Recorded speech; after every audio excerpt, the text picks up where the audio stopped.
Rat man again. Despite his meandering maneuverability, his strategical susceptibility, his infantile indefatigability, and his tendency towards tactical stupidity, he's still a man. Damn him, imaginary sound of music.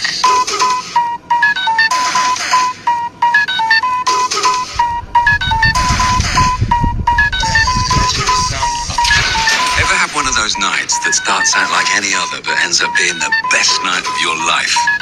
Are you sitting comfortably? Then we'll begin. It was June the 22nd, 1990, our final day of school. There was Oliver Chamberlain, Peter Page, Stephen Prince, Andy Knightley, and me. They called me the King because my name's Gary King.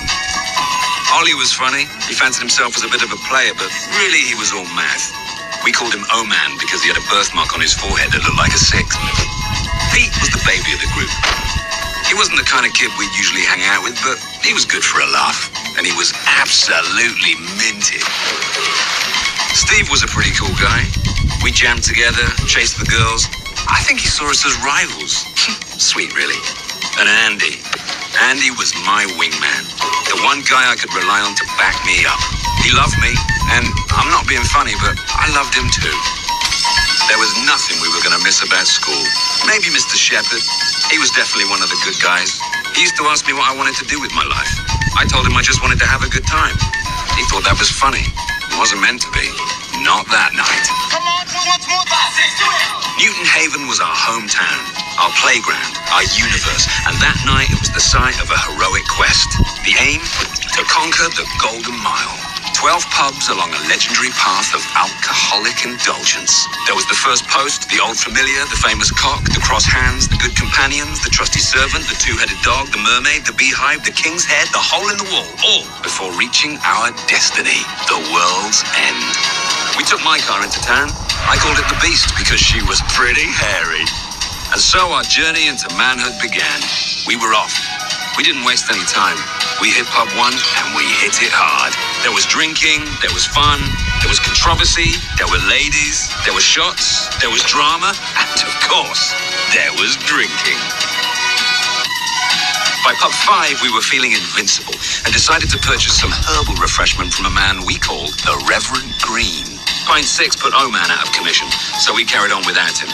Good thing, I bumped into his sister in the next pub. We went into the Disableds and I bumped into her again. Sam tagged along for a while, but then I had to let her go. I had another date that night, and her name was Amber. 9 pints in, and it was us against the world. Things got mental in the beehive, so we repaired to the Bowls Club. Everyone got power and Pete chucked a whitey, so we had to bench him. In the end, we blew off the last 3 pubs and headed for the hills. I remember sitting up there, blood on my knuckles, beer down my shirt, sick on my shoes, seeing the orange glow of a new dawn break and knowing in my heart life would never feel this good again. And you know what? It never did. Thank you, Gary. That was very enlightening. Would anyone like to add anything? Or maybe challenge Gary? You disappointed? About what? You didn't make it to the world's end.